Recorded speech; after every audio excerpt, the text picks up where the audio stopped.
En el nombre del Padre, y del Hijo, y del Espíritu Santo. Amén. Dios te salve María, llena eres de gracia, el Señor es contigo.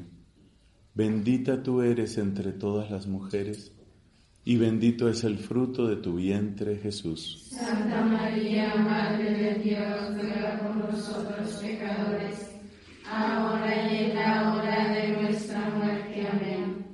En el nombre del Padre, y del Hijo, y del Espíritu Santo. Amén. Amén. En este retiro queremos darle una gran importancia a la palabra fascinación. La vida consagrada es seguimiento de Jesucristo, pero no es un seguimiento obligado, es un seguimiento motivado por el amor. Es un seguimiento que tiene su fuente en que hemos encontrado la perla preciosa, el tesoro escondido.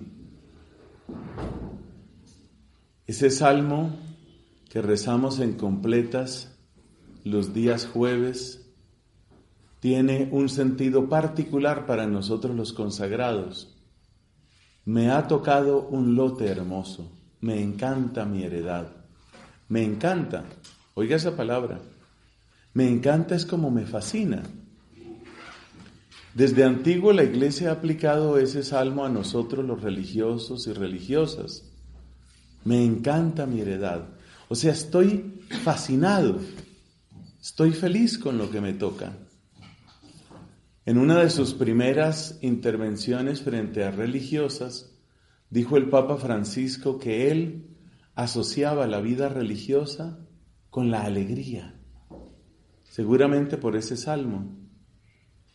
Y efectivamente es muy estimulante, es muy atractivo ver un religioso, una religiosa feliz con su vocación. En cambio produce desconcierto ver a una religiosa disgustada, resentida, amargada, conflictuada. Lo primero que dice la gente es, entonces, ¿para qué se metió ahí? ¿Para qué se metió? La única explicación que el mundo no puede dar es la alegría del que lo pierde todo por Cristo. ¿Cómo explicar esa alegría? Y por eso esa alegría tiene una fuerza muy grande. Entonces uno se da cuenta que este tema de la fascinación es muy importante, pero es también un regalo que hay que pedir. No es algo artificial.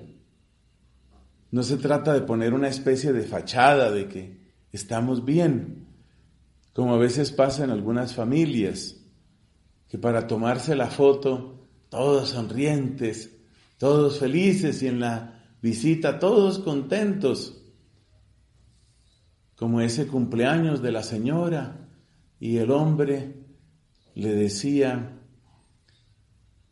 mi princesa, mi reinita, siéntate mi reinita, tráiganle algo aquí a mi reinita, mi reina, pero apenas se fueron los invitados, se le acabó el reinado, señora. Esa hipocresía no. Eso se nota cuando hay verdadera fascinación, cuando la persona está donde debe estar, está bien. Eso se nota. Y hay que pedirle a Dios esa gracia, esa misericordia. Bueno, queda claro que este tema tiene mucho que ver con nuestra vida religiosa. Y queda claro que debemos pedirle al Señor esa fascinación. Según lo prometido en esta segunda charla de nuestro retiro, vamos a hablar de fundamentos bíblicos. Y es lo que tenemos ahí en nuestro tablero. Primero recordemos algunas parábolas en donde es Cristo mismo el que nos habla de esa fascinación. Ya aludí a dos de ellas. Cristo habla de la llegada del reino de los cielos y la llegada nuestra al reino de los cielos en términos de fascinación. El reino de los cielos se parece, dice Cristo, a un comerciante en perlas finas que habiendo encontrado una de gran valor, vende todo lo demás. ¿Qué hay en esa persona? Hay eso que estamos diciendo, hay ese entusiasmo del que hablábamos ayer, esa alegría, ese gusto. Eran las 3 palabras que aparecían en el segundo renglón, si no me falla la memoria, pero ustedes están ahí tomando sus apuntes. Algunas hacen dibujitos mientras yo hablo, pero pues uno entiende. Entonces, entusiasmo, gusto, alegría, que se sienten. Y Cristo dice, un comerciante en perlas finas que al encontrar una de gran valor, vende todo lo que tiene. Hay 2 cosas que quiero destacar en esa parábola. Primero, se trata de un comerciante. ¿Qué quiere decir eso? Que es un experto.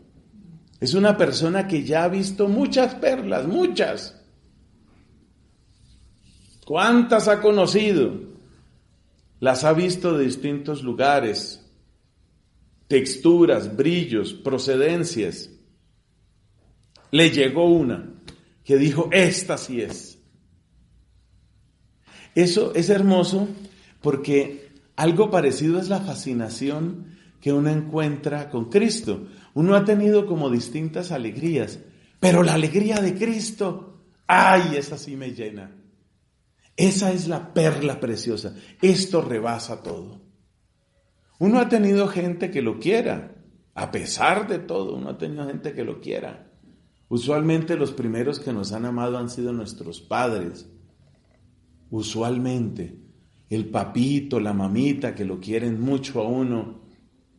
Uno ha tenido gente que lo quiera, pero llega ese amor de Cristo y es como la perla preciosa. Tanto que uno dice, esto va por encima de mi papá, mi mamá. Por algo también decía Cristo, el que ame a su padre o a su madre más que a mí no es digno de mí. ¿Qué quiere decir eso? Quiere decir, este todavía no ha encontrado la perla. Este no ha encontrado la perla todavía. Ese no sabe, todavía no sabe de eso. No ha encontrado la perla. Cristo, podemos decir que Cristo es hasta un poco crítico, podríamos decir. Porque para Cristo no basta simplemente con que uno diga, Señor, Señor. Así que la perla nos enseña eso. Era un comerciante, ¿no? Un comerciante. Sabía de qué estaba hablando. Sabía de qué se trataba. Segunda cosa que llama la atención en esa parábola. Dice, vende todo lo que tiene y compra esa perla. ¿Por qué destaco esto? Porque el que vende todo lo que tiene ha dado un paso sin reversa. El verdadero sello de una fascinación por Cristo es la necesidad de dejar atrás todo. Uy, esas palabras de San Pablo a mí me remueven. Por él lo perdí todo. ¿Qué tiene que haber pasado? ¿Cómo sería eso en la vida de Pablo para que él diga, por él lo perdí todo? Sobre eso vamos a volver más adelante en el caso de los apóstoles. O sea que esa parábola de la perla preciosa, aunque es tan cortica, son apenas 2 renglones, nos enseña mucho. Era un comerciante, sabía lo que estaba haciendo. Es decir, no era un iluso engañado, sabía lo que estaba haciendo. Y segundo, tomó una decisión definitiva. Definitiva. Eso es lo propio del verdadero enamoramiento de Cristo, eso es lo propio de la verdadera fascinación. Esto no tiene vuelta atrás.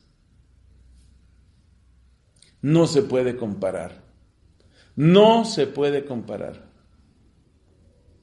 Yo que he tenido tanto y tengo tanto para agradecerle al Señor, debo dar aquí testimonio público, porque el Señor me ha concedido la gracia de que ni un solo día de mi vida religiosa, ni uno solo, he sentido yo estaría mejor en otra cosa. Ni un solo día. Eso es una misericordia de Dios. Eso no significa que yo sea una buena persona, significa que Dios se ha compadecido de mí. Pero si yo callo la obra de Dios, tampoco le estoy dando gloria a Él. Entonces yo por eso creo que algo sé de esta fascinación, porque eso me pasó a mí. Yo dejé mi carrera, bendito sea Dios, me iba muy bien en mis estudios de física pura, de matemáticas, dejé mi familia, dejé otras cosas que hubiera podido hacer, un trabajo que tenía, dejé todo eso. Fue misericordia de Dios. Y yo no he sentido un solo día de mi vida, yo no he sentido nunca, ay, yo debería devolverme, ay, si yo hubiera hecho esto, yo ahora ¿dónde estaría? No. Entonces yo sé lo que es vender todo, porque el Señor ha tomado ese lugar único en mi vida. Y le pido que por misericordia, a pesar de mis fallas, a pesar de mis pecados, le pido que por misericordia me conserve en su servicio hasta el último día. Porque la perseverancia al final hay que suplicarla. Entonces, esa parábola nos habla de fascinación. Otra parábola es la parábola del tesoro escondido. Se parece el reino de los cielos a un tesoro que un hombre encontró en un campo. Y fue lo mismo que el otro, ¿no? Vendió todo, consiguió ese campo. ¿Qué destaco yo de esta parábola? La parábola del tesoro. Dice, era un tesoro que estaba, pues, escondido, enterrado, ¿no? En el campo. ¿Qué quiere decir que estaba enterrado? ¿Cuánta gente pasaría por ahí? Nadie vio nada. ¿Cuánta gente pasó por encima? Nadie vio nada. Así es el reino de los cielos y así es en particular esta fascinación. Qué maravilloso ver que, aunque nadie lo perciba, aunque nadie lo agradezca, ahí está el Señor y está haciendo su obra. Yo pienso, por ejemplo, en el Santísimo Sacramento. En muchos lugares de nuestras ciudades se puede visitar el Santísimo Sacramento, la gente podría ir, visitar el Santísimo. Pero ustedes y yo sabemos que con frecuencia el Santísimo queda prácticamente abandonado y solo. Como ese tesoro que todo el mundo le pasa por el lado, nadie lo reconoce, nadie lo celebra, nadie lo aprovecha. Entonces quiere decir que descubrir al Señor es como descubrir algo que siempre estuvo ahí, que es muy sencillo, que estaba ahí al alcance, no había sino que quitar un poquito de tierra, ahí estaba el tesoro. No es complicado, dice el libro del Deuteronomio, no está lejos de ti, no está lejos de ti. La palabra no está lejos de ti, la palabra que te salva no está lejos de ti. Entonces a veces uno piensa, quizás las cosas son tan sencillas. No sé ahora si fue Pío XI o Pío XII, me disculpan, el que dijo, preséntenme un religioso que cumpla sus constituciones, yo lo canonizo. No está lejos, está en la sabiduría de nuestras constituciones, está ahí, está a la mano. Lo que el Señor te pide no es extraño, está muy cerca de ti, muy cerca. Pero hay que encontrarlo, ese tesoro hay que encontrarlo. Entonces la fascinación no es la fascinación por algo exótico. De hecho, la Biblia nos pone en guardia contra lo exótico. Por ejemplo, leemos en la segunda carta a Timoteo y en la carta a Tito, leemos que dice, este apóstol San Pablo dice, estén en guardia contra doctrinas extrañas, exóticas. A veces resultan unas cosas tan raras. Y eso nos pasa en la Iglesia Católica. A veces nos vamos hasta los gurúes de la India a ver si aprendemos cómo es que por fin se reza. Y tenemos a la mano tantas preciosidades. Los tesoros están cerca.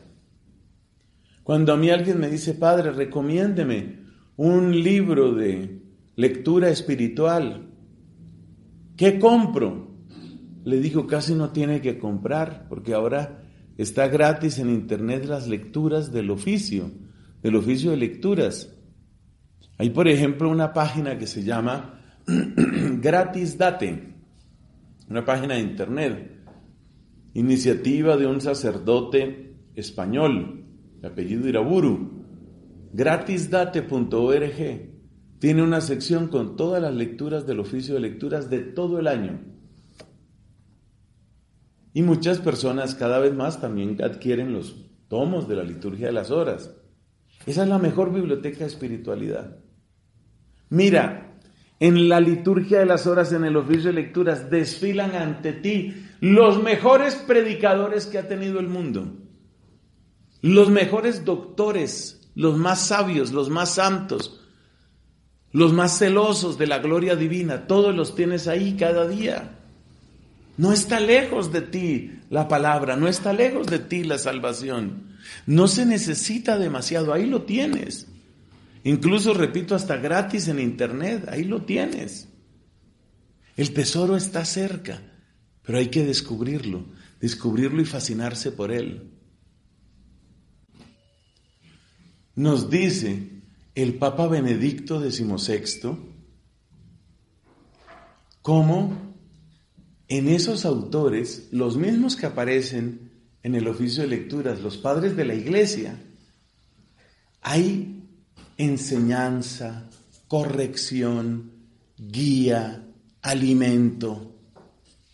Él mismo se dedicó durante varios años a hacer una presentación de los grandes autores entre los padres de la Iglesia y los doctores de la Iglesia. Nuevamente, Internet, bien utilizado, es un gran aliado. Fíjese usted que en la página del Vaticano, la página web del Vaticano, usted va a la parte del Papa, la sección del Papa Benedicto, las catequesis del Papa Benedicto, y ahí se encuentra todo lo que él nos dijo sobre los padres de la Iglesia. Tesoro precioso, está ahí cerquita.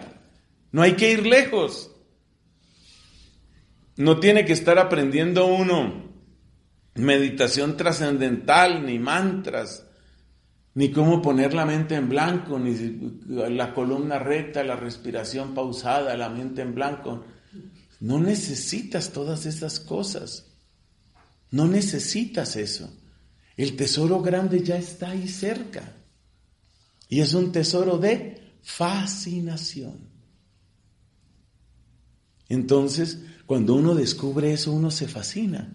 Hay que pedir eso a Dios, porque yo a veces pienso que nosotros los religiosos, todos los días, con la liturgia de las horas, ahí, si te has enamorado de eso que tienes, si te brinca el corazón cuando dices, me está hablando San Anselmo, ahora me va a hablar San Agustín, ahora me va a hablar, y así, cada día me está hablando un santo, pero me está hablando a mí, a nombre de la Iglesia. Hay personas que no logran fascinarse con eso, no logran fascinarse.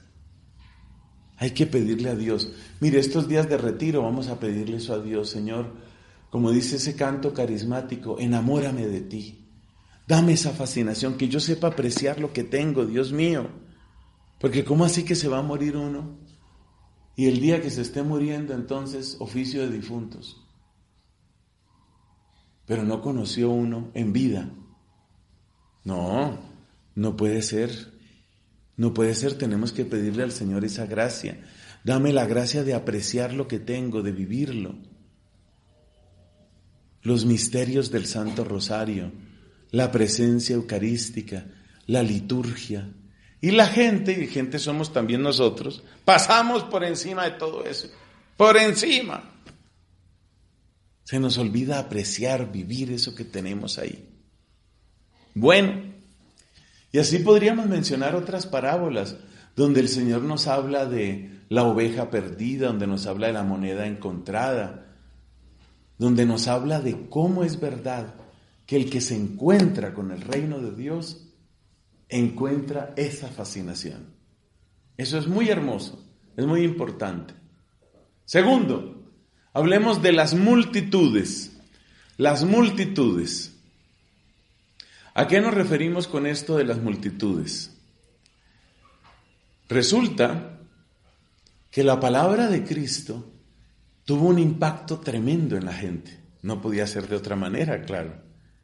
Imagínate el verbo de Dios hablándonos así por boca humana. ¿Cómo sería esa fascinación? Hay varios pasajes que a mí me gusta considerar en este tema del impacto de Cristo.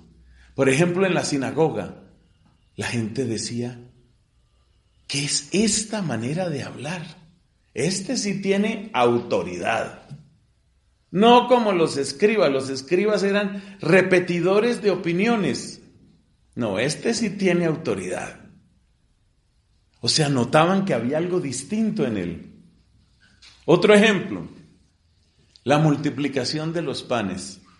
¿Recuerdas por qué Cristo hace la multiplicación de los panes? Dice, hace ya 3 días que están conmigo. Si los despacho así para sus casas, van a desfallecer, no van a aguantar. Esta gente estaba así, ¿no? Estaban como fascinados por la palabra de Él. Como que no querían que acabara nunca, que se callara. Querían escucharlo y estar con Él. Y seguían con Él, a donde Él iba.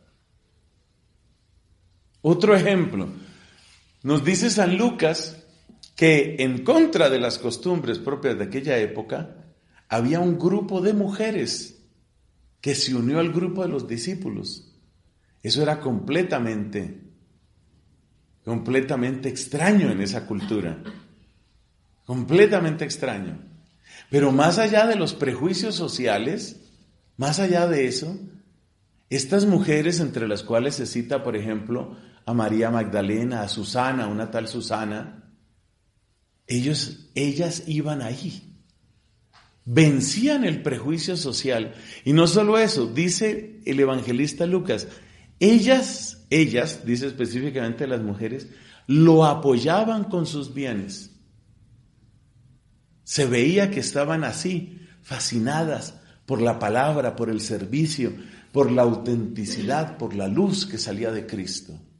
Otro ejemplo, Lucas capítulo 6. De él salía una fuerza que los curaba a todos. ¡Qué hermosura! Cómo estaban fascinados por Jesucristo. Esas multitudes realmente sentían lo que dice Juan capítulo 10. Mis ovejas conocen mi voz. Y dice también en ese capítulo 10 de San Juan, otros que vinieron antes eran salteadores y ladrones, pero las ovejas no los siguieron, dice Cristo.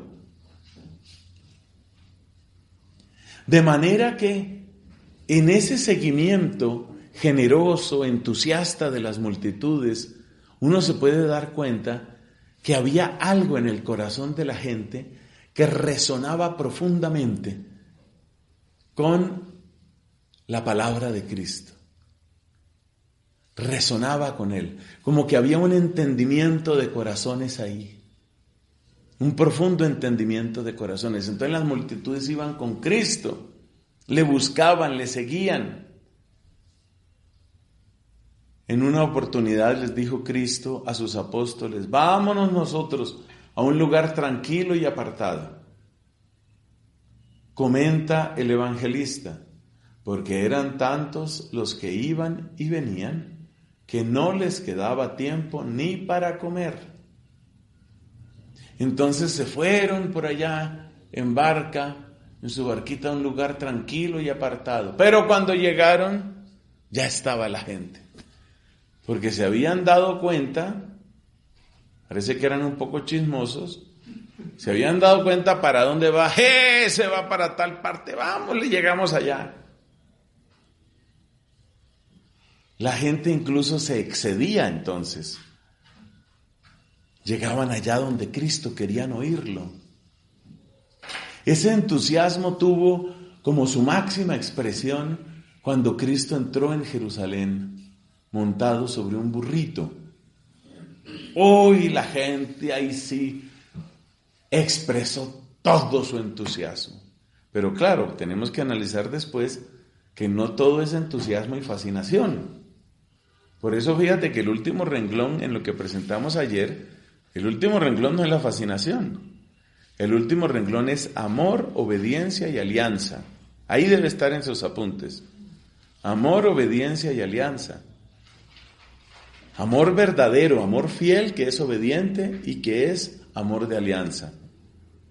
Pero en todo caso lo que yo quiero destacar es que esa es una faceta del Evangelio que por favor no la dejemos perder. El entusiasmo es importante y la pastoral tiene que tener esa dimensión también de entusiasmo.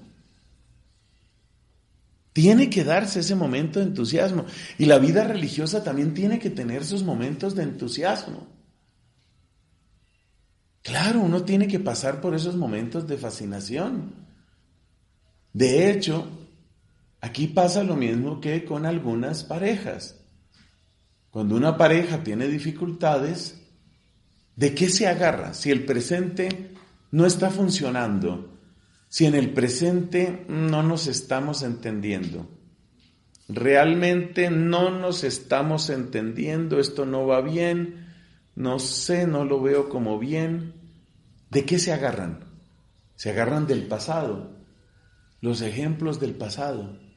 Entonces la persona recuerda en el pasado cómo ha estado con esa que fue su novia, hoy es su esposa. Entonces lo hermoso del pasado de alguna manera se vierte sobre el presente y le ayuda a hacer más llevaderas las cosas. La verdad es que cuando el presente es malo uno tiene ese par de muletas que aparecen ahí, los ejemplos del pasado y la esperanza del futuro, y uno se agarra de eso, ¿no? Pero si uno en el pasado estaba aburrido, ¿su pasado cómo fue?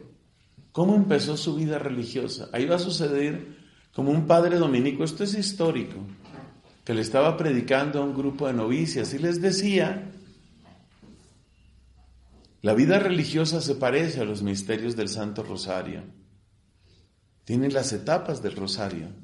Ustedes, por ejemplo, queridas novicias, ¿en qué etapa están? Dolorosos, dicen ellas.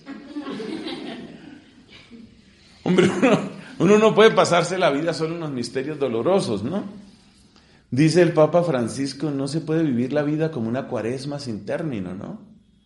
Tiene que haber un momento, tiene que haber etapas, momentos, y eso hay que pedírselo al Señor. No dice un salmo, alegra mi corazón con tu auxilio. Pídele eso también al Señor. Dame alegría, yo necesito también que me consueles.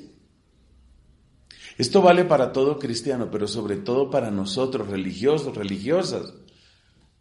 Por favor, péguense de la oración que hizo la reina Esther. Vaya usted al libro de Esther, en la Sagrada Escritura, y mire esa oración tan preciosa que hace esta mujer. Me parece tan linda. No tengo a nadie, dice ella.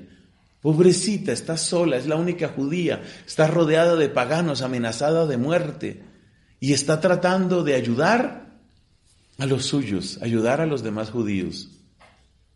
Y entonces ella ora desde lo profundo de su desvalimiento, no tengo a nadie, estoy sola, ayúdame. Tiene uno que orar así, con fervor, con amor, dame ese consuelo. Y hay una cosa que hay que recordar de esa oración de Esther, cómo ella empieza precisamente aludiendo a lo que fue su infancia. ¿Ve? Ella se pega al pasado. Yo me acuerdo, dice ella, cuando yo era niña allá en mi casa. Y recuerda cómo en su casa se leía y se practicaba la fe. Entonces uno necesita momentos así, de entusiasmo, de fascinación, de amor. Dame eso, Señor. No se puede vivir simplemente como el que empuja una piedra, empuja una piedra, empuja una piedra. La piedra me empujó. La piedra no se puede vivir la vida religiosa así, como empujando. Me decía una federal, eso no existe aquí en Colombia, las federaciones de monasterios no existen aquí en Colombia.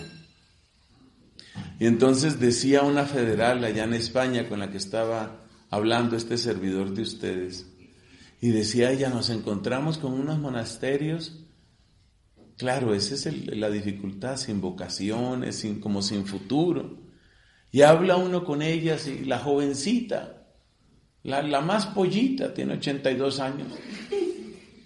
La más jovencita dice, bueno, madre, aquí, tirando. No, uno no puede pasarse la vida nada más así, jalando y empujando y así. No, tiene que haber un momento también de descanso, de alegría, de entusiasmo. Eso tiene que haberlo. No se puede vivir de otra manera. Segunda carta a los Corintios, por allá capítulo 1, dice San Pablo: bendito sea Dios que nos consuela. ¿Se acuerda que dice? Nos consuela en todas nuestras luchas, para poder nosotros consolar a los que están en toda tribulación, mediante el consuelo con el que somos consolados por Dios. Casi es un trabalenguas eso. Está en la segunda carta a los Corintios. Me parece mucho que es capítulo 1. Entonces uno necesita también tiempos de consolación. En medio de tantas pruebas, en medio de tantas dificultades, tentaciones. Entonces, ¿cómo fue su vida? Bueno, primero fue trabajosa, luego fue aburrida, luego fue dura, luego entré en crisis. ¿Y cuándo fue feliz? Y entonces responde, sin saberse.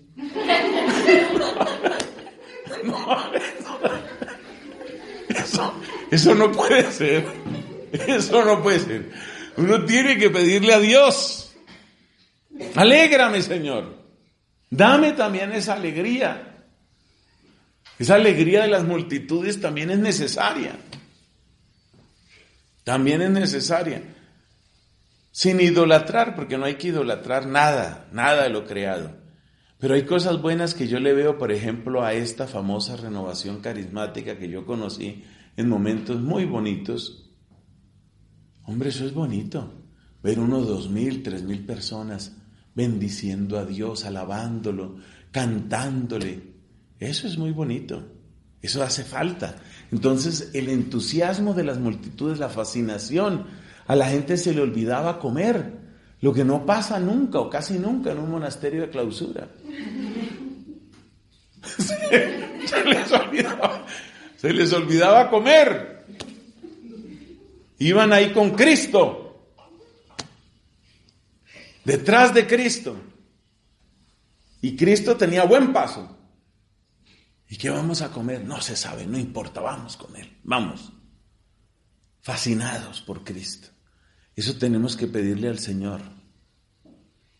Señor, dame un entusiasmo que haga que se me olvide comer.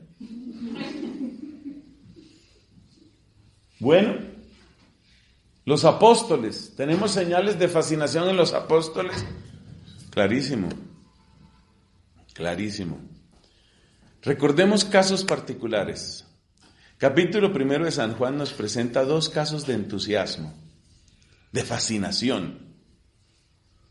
El apóstol llamado Andrés, que era hermano de Simón, después llamado Pedro, va y le cuenta a Pedro. Ese fue el que le hizo la promoción vocacional al primer papa. Va y le cuenta a Pedro: hemos encontrado al Mesías. Hemos encontrado al Mesías. Y lo llevó donde Jesús. Otro ejemplo, Felipe y Natanael.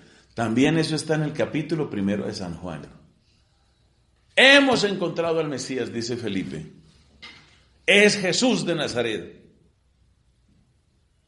Natanael iba así como lento, despacio.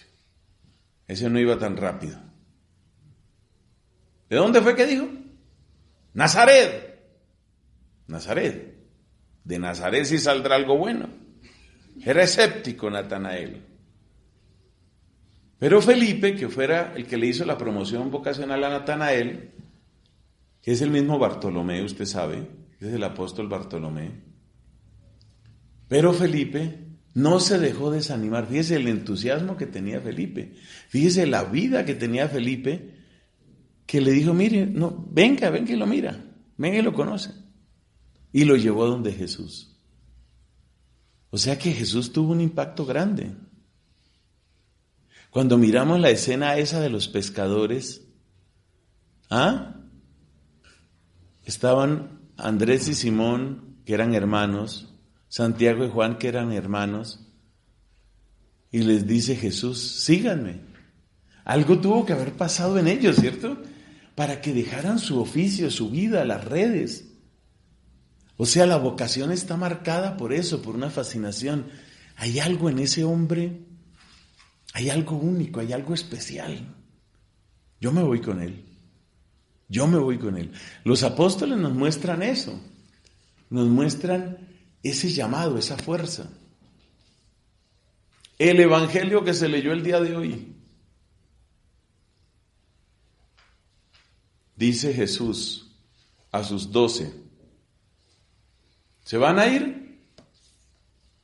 Era así como un poquito duro, ¿no? Como rudo a veces Cristo. No era demasiado dulce. Se empezó a ir la gente allá. Se fueron yendo. Y entonces, claro, uno de los apóstoles vio que la gente se iba yendo y dijo, bueno, más alcanza. Pero la pregunta de Cristo, ¿cuál fue? ¿Ustedes también se van a ir? Y le responde Pedro, ¿a dónde? Ya no quería devolverse, ¿ve? Eso es fascinación. ¿A dónde? ¿Me voy aquí? ¿A qué me voy? ¿Otra vez al mar? ¿Otra vez a los peces? No, yo no voy a eso. Ya mi vida cambió, ya mi vida está contigo. Y la vida puede ser dura, la vida puede ser complicada, pero yo ya estoy contigo, Señor, yo ya me quedo contigo. Tú tienes palabras de vida. Qué cosa tan linda esa, qué amor el que hay en esa expresión de San Pedro. Tienes palabras de vida eterna. Es casi como si le dijera, uno podría vivir solamente escuchándote. Es un tributo de amor el que le da Pedro a Jesús. Aquí hay que mencionar a una mujer que no es propiamente apóstol, pero sí una discípula muy cercana, María de Betania. No confundirla con María Magdalena, de la cual también habrá que decir algo. María de Betania. Llega a Cristo y María de Betania se sienta a los pies. Se sienta a los pies de Cristo. ¿Cómo sería esa predicación del Señor? Fíjate las palabras de Pedro, que ya dijimos que podrían entenderse en ese sentido. Uno podría vivir solamente escuchándote. Ese es un tributo de amor muy bonito. Ese es un corazón enamorado, un corazón que realmente está vibrando por el Señor. Yo pienso en ustedes, por ejemplo, que tienen esa vocación contemplativa. Uy, esa es una palabra muy seria. Una vocación contemplativa. Yo me imagino una monja contemplativa como una persona que tiene esa fascinación por Cristo. Yo creo que es una persona que siente eso. Yo podría vivir solamente oyéndolo, podría vivir así. ¡Qué hermosura! Esa es fascinación. Luego mire entonces cuando llega la última cena y Jesús dice,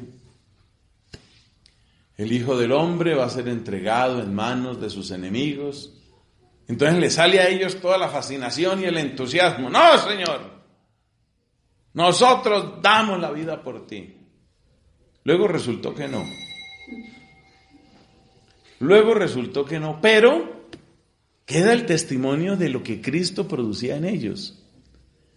Y no critiquemos el hecho de que hayan sido incoherentes.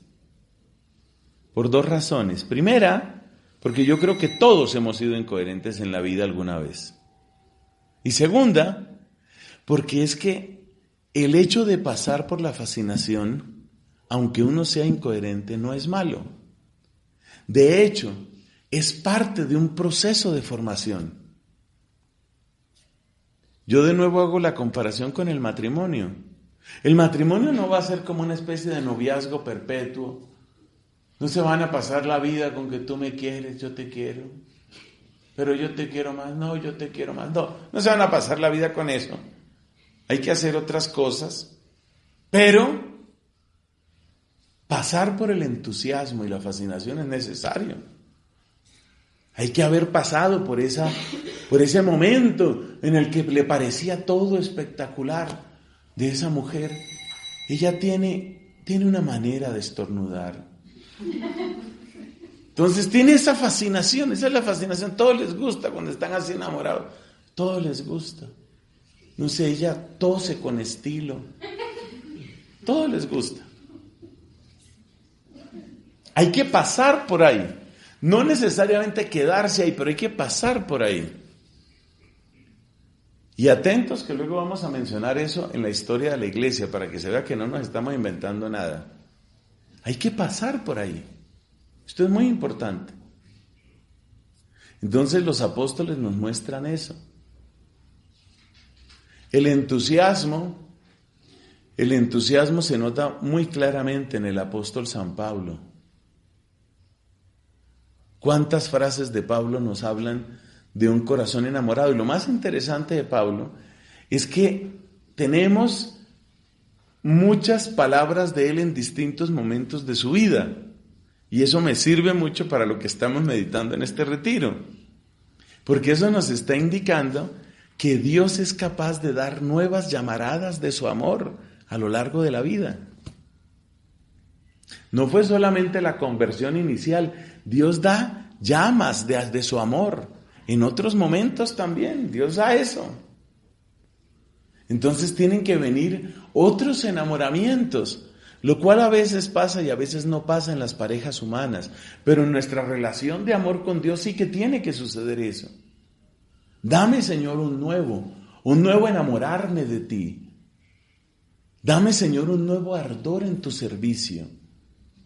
Dame, Señor, una luz nueva, dámela, regálamela, concédemela, Señor. Esto es importantísimo. Y Pablo nos da testimonio de eso. Recién convertido, ya empieza a predicar. ¿Dónde empezó a predicar? Pues donde estaba, en Damasco. Empezó a predicar allá en Damasco y a demostrar que Jesús es el Mesías. Después se va para su retiro, que él dice que estuvo en el desierto. Y sigue en ese fervor. Y luego encontramos en sus cartas numerosos testimonios, de los cuales ya he recordado algunos. Por él lo perdí todo, y todo lo considero basura con tal de ganar a Jesucristo. ¿Qué había en ese pecho? ¿Qué había en ese corazón? Entonces, si ustedes son amigas de San Pablo, que espero que todas lo sean, pídanle su intercesión y díganle: Pablo, eche de para acá una chispa de ese amor que usted tenía. Usted imagínese lo que es un monasterio lleno de ese amor. No que sea simplemente una o dos hermanas, ¿no? Casi siempre son las que se van a morir, no. Sino que sea un entusiasmo de todo el monasterio. Que realmente cada una, según su propia historia, porque iguales no somos. Aquí no se pide que nadie sea fotocopia de nadie. Pero que cada una llegue a ese entusiasmo, a ese amor, a ese fuego nuevo. A ese fuego nuevo. Porque cada vez que ese fuego vuelve con mayor profundidad, con mayor claridad, y viene a traer un bien más grande, un bien mayor. Entonces Pablo nos da ese testimonio varias veces. Por allá al final de la vida dice: yo ni sé qué hacer. ¿Qué hago? ¿Me voy con Cristo o me quedo trabajando por Cristo? Para mí, dice Pablo, lo mejor es irme de una vez. Eso es lo mejor para mí.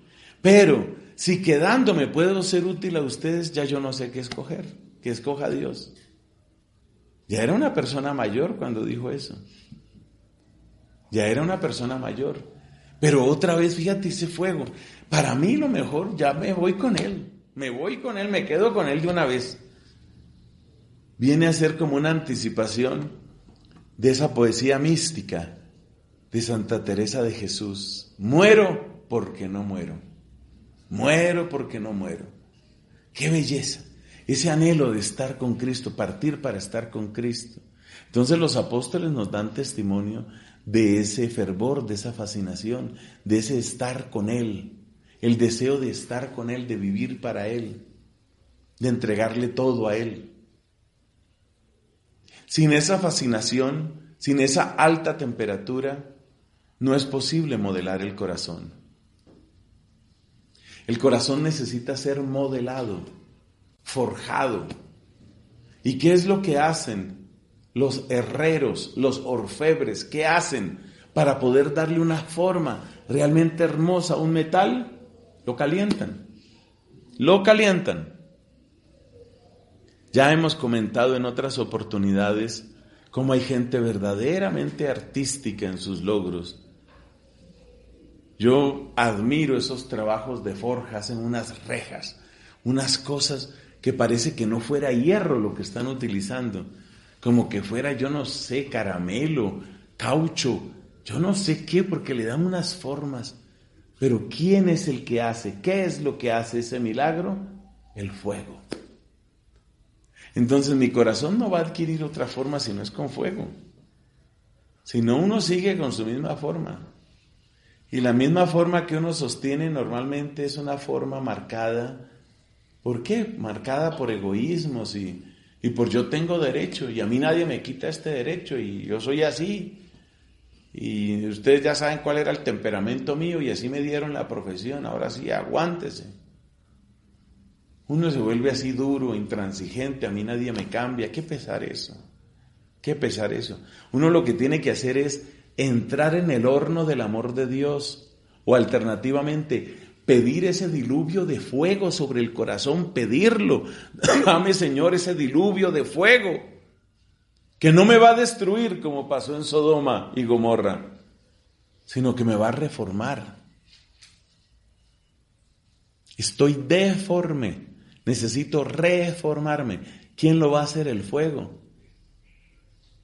Entonces hay cosas que uno realmente no tiene. A veces uno no tiene la dulzura, la mansedumbre, la humildad, la pureza, la sinceridad, tantas cosas que le faltan a uno, el mismo fervor. ¿De dónde viene la palabra fervor? De dónde viene hervor. Esa F y esa H son intercambiables en el español antiguo. Entonces el fervor, ¿qué es? Es el hervor. Es que te está hirviendo, el corazón te hierve por el amor. Ese es el fervor. Entonces pon mi corazón en tu fuego, dale fuego a mi corazón para que pueda hervir, para que pueda realmente ser dócil, para que el hierro de mi corazón, el hierro frío de mi corazón pueda ser modelado de una manera nueva. Eso es lo que uno busca en los retiros espirituales y a eso es a lo que aludimos ahí. Luego los escritos del Nuevo Testamento lo dicen en varios lugares. Sobre todo les quiero recordar la carta a los Hebreos capítulo 10, versículo por ahí 32.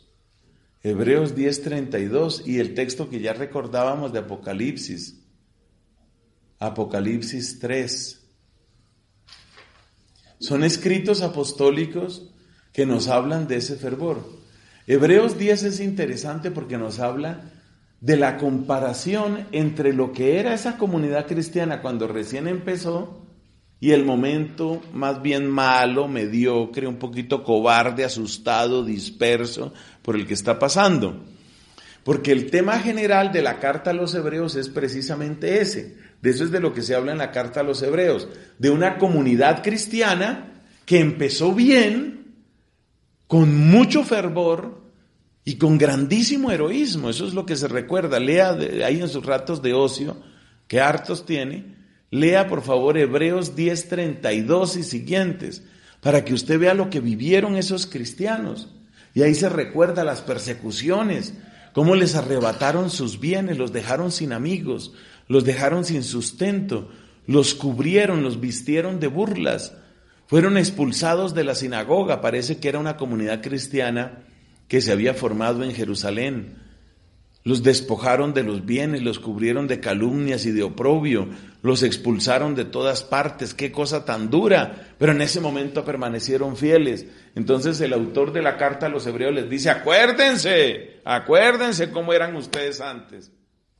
¿Ve? Ese es el poder de la fascinación por Cristo. Estaban fascinados, estaban enamorados, estaban convencidos. Hay que pedirle eso a Dios.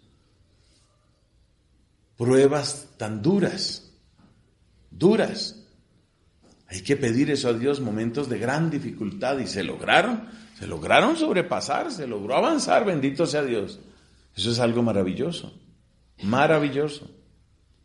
Y luego lo de la carta a los Hebreos. Tengo algo, lo del Apocalipsis, tengo algo contra ti. Has perdido el amor primero.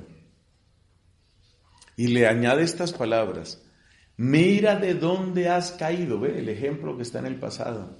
Mira de dónde has caído. Date cuenta que tú no eras así.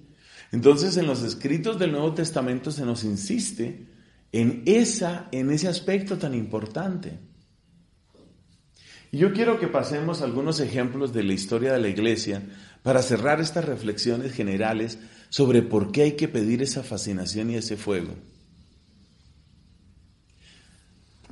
Hablemos de dos santos del siglo XVI, que me parece que vienen muy bien para nuestra reflexión. Uno de ellos es San Ignacio de Loyola, conocido por muchas razones, sobre todo por ser el fundador de los jesuitas, pero también es el autor de un libro absolutamente importante en la historia de la Iglesia, los ejercicios espirituales. Y a eso me voy a referir en un momento.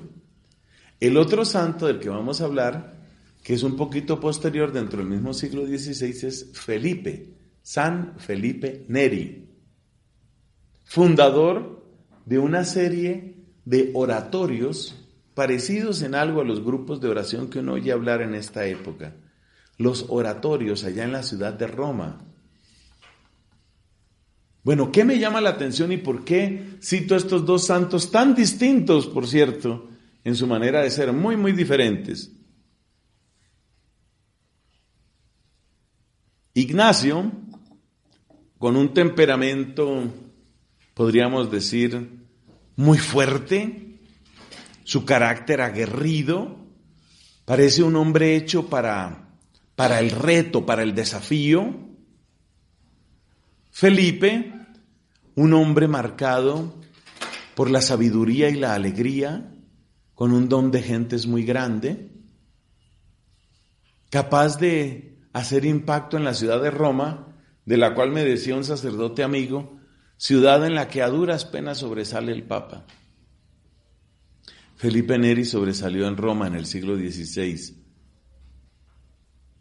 Bueno, pero ¿por qué los cito si son tan distintos? Aparte de que vivieron en el mismo siglo, aunque separados por buenos años, ¿por qué los cito juntos? Porque yo hago esta pregunta muy sencilla. ¿Los ejercicios espirituales de San Ignacio son para bautizados o para no bautizados? Obviamente son para bautizados. Esos ejercicios no son, por ejemplo, para traer paganos, tribus paganas y convertirlos, no. No son exactamente ejercicios de evangelización, en el sentido, diríamos, más clásico de la palabra. Y los oratorios de San Felipe Neri son para traer tribus paganas y convertirlas, no. Son para bautizados. Entonces la pregunta interesantísima, por lo menos para mí, es ¿por qué San Ignacio? ¿Por qué? ¿Por qué San Ignacio?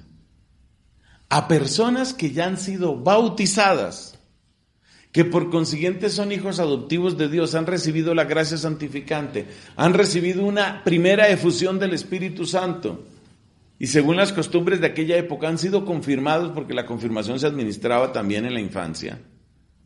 ¿Por qué a esas personas bautizadas y confirmadas, Ignacio las invita a que vayan a unos ejercicios espirituales? ¿Por qué? ¿Por qué a personas bautizadas y confirmadas, San Felipe Neri les invita a que vayan a los oratorios? ¿Por qué? Esa pregunta es importante. Es importante esa pregunta porque nos muestra que Ignacio tiene plena conciencia de que hay algo que falta, a pesar de que estén bautizados y confirmados, hay algo que falta. ¿Qué falta? Esa es la pregunta. ¿Qué falta? Todavía es más interesante esa pregunta cuando uno se da cuenta en qué momento de su propia vida Ignacio escribió los ejercicios.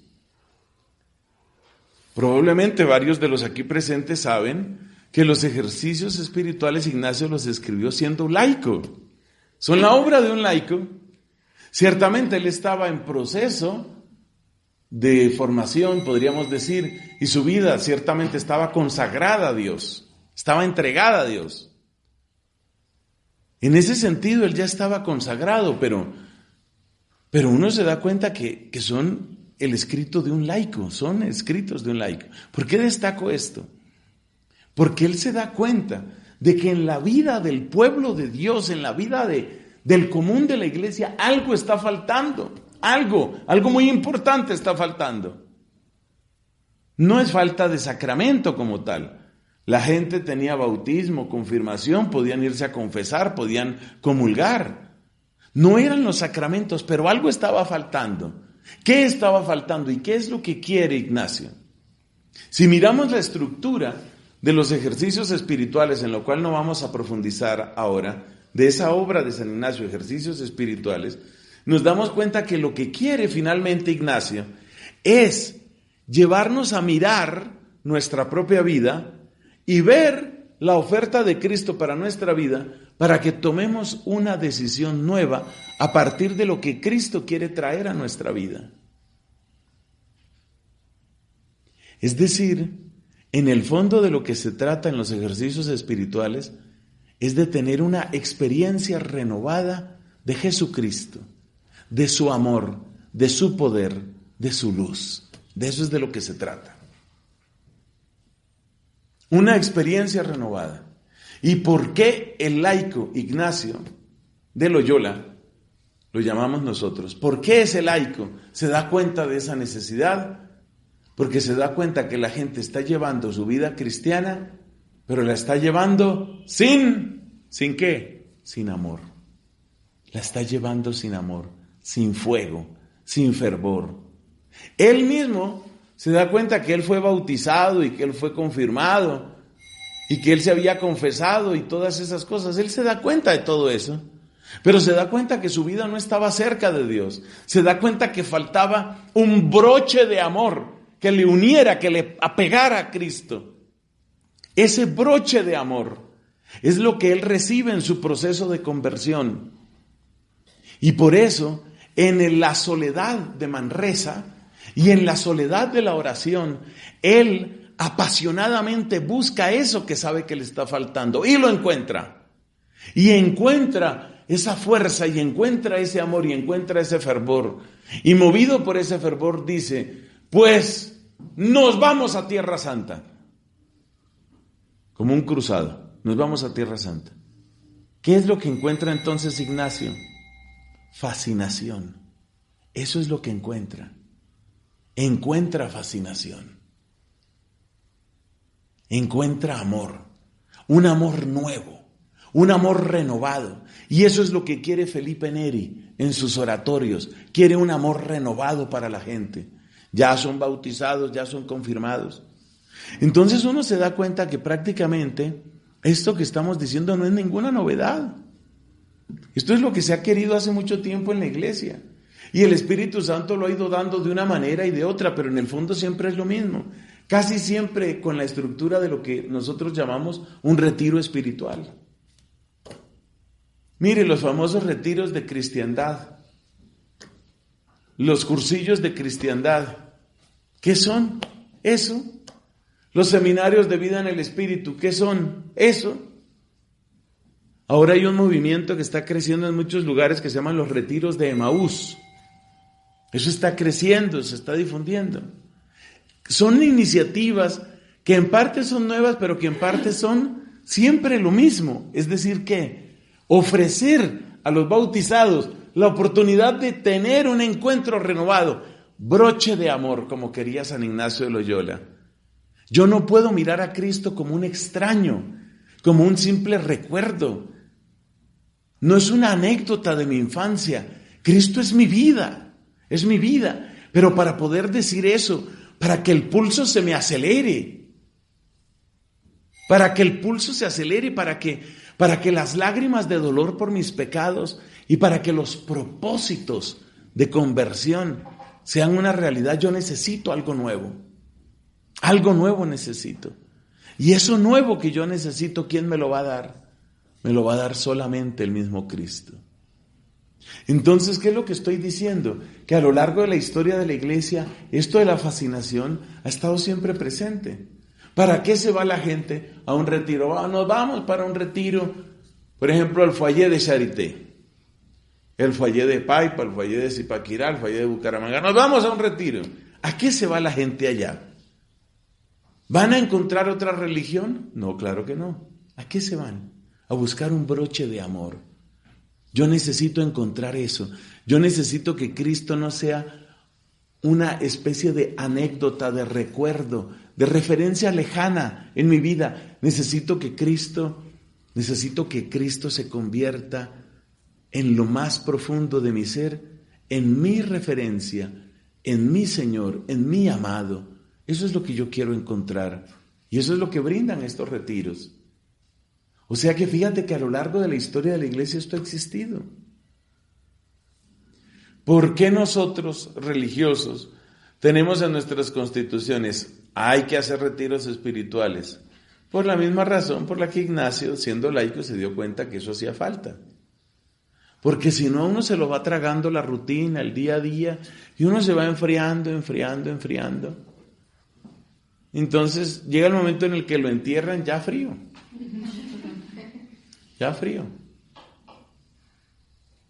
Entonces, claro, quedan incorruptos porque frío. Entonces, la verdad es que necesitamos esa renovación. Y yo creo que todos estos testimonios bíblicos y de la iglesia nos invitan a pedirlo. Pero terminemos con lo que nos dice el mismo libro del Apocalipsis. Yo estoy a la puerta y llamo. Si alguno me abre, ¿qué indica eso? Que Dios no va a tirar la puerta. Tienes que abrirla tú. ¿Y cómo se abre esa puerta? Por el deseo. Yo quiero renovar mi vida, Señor. Yo no quiero seguir en esta mediocridad. No quiero seguir en esta pasividad, no quiero seguir así no quiero seguir, Señor. Yo quiero renovar mi vida, yo quiero una vida que tenga ese broche de amor contigo.